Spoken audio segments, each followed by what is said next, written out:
I'm going to make it super easy for you to choose between a retinol or a retin-A. Very quickly, let's first begin with the basic fact that both retin-A and retinol come under one umbrella term called the retinoids. Under retinoids, you will find a whole lot of esters of vitamin A or retinoids, and they are called different names, as you can see over here. ये सब same है. The only difference in सब में यही है कि इन सब की strength or the effect that they're going to have on your skin is different. That is all. So clearly, when you want dramatic results, you're going to be looking at a retin-A. But if you're okay with time and your results are not really something you're chasing, then retinols, any of the retinols, is something that you could pick from. But let's get into some really deep details so that you are able to make this decision even faster and easier. The first thing I want to discuss is what do retinoids or retin-A do for you. It exfoliates your skin, smoothens out wrinkles, fades acne scars, helps with acne, fades pigmentation, evens out uneven skin tone, and also helps build collagen. Clearly, it's one of the strongest anti-aging ingredients that we have.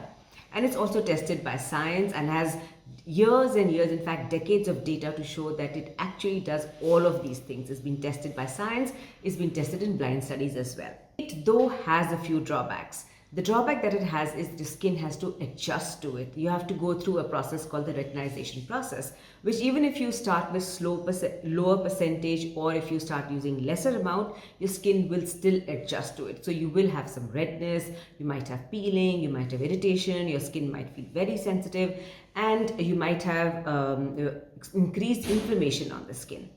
The good thing though is that all of this passes and then retin-A is actually able to reverse inflammation in our skin, and which is what we want, because whenever your skin is inflamed is when we get acne, we get pigmentation, we get melasma, or other skin issues like rosacea and a whole lot of them.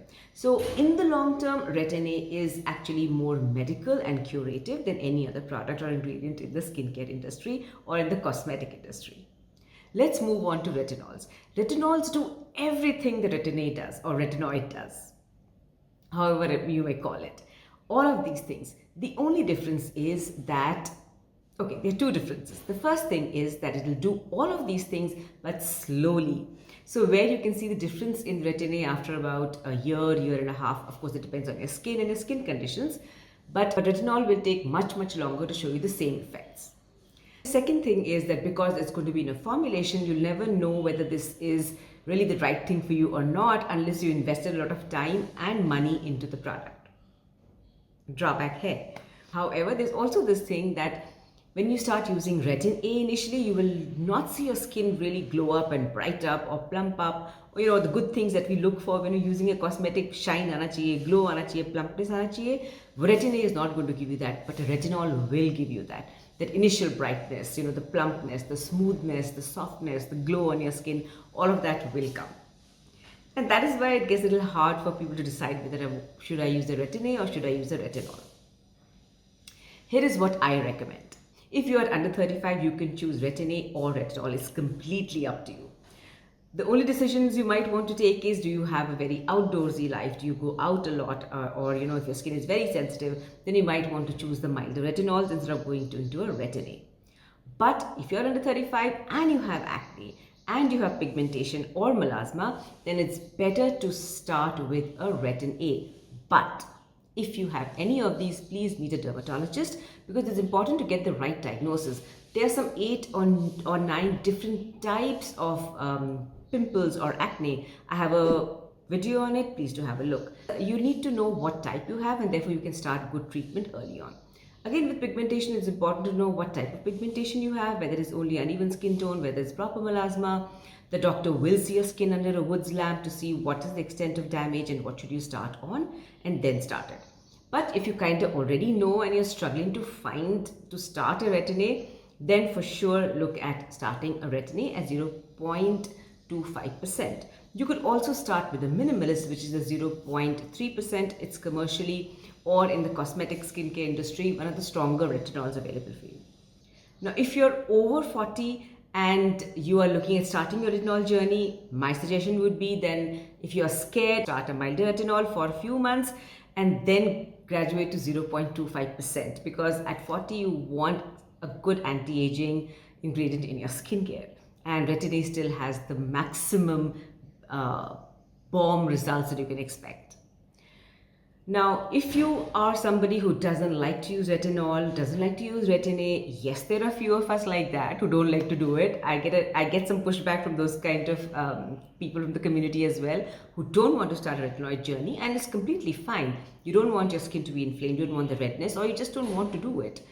In that case, look at epidermal growth factors. They also have anti-aging with them, not as efficient in anti-aging as retinoids are, but they're still good enough.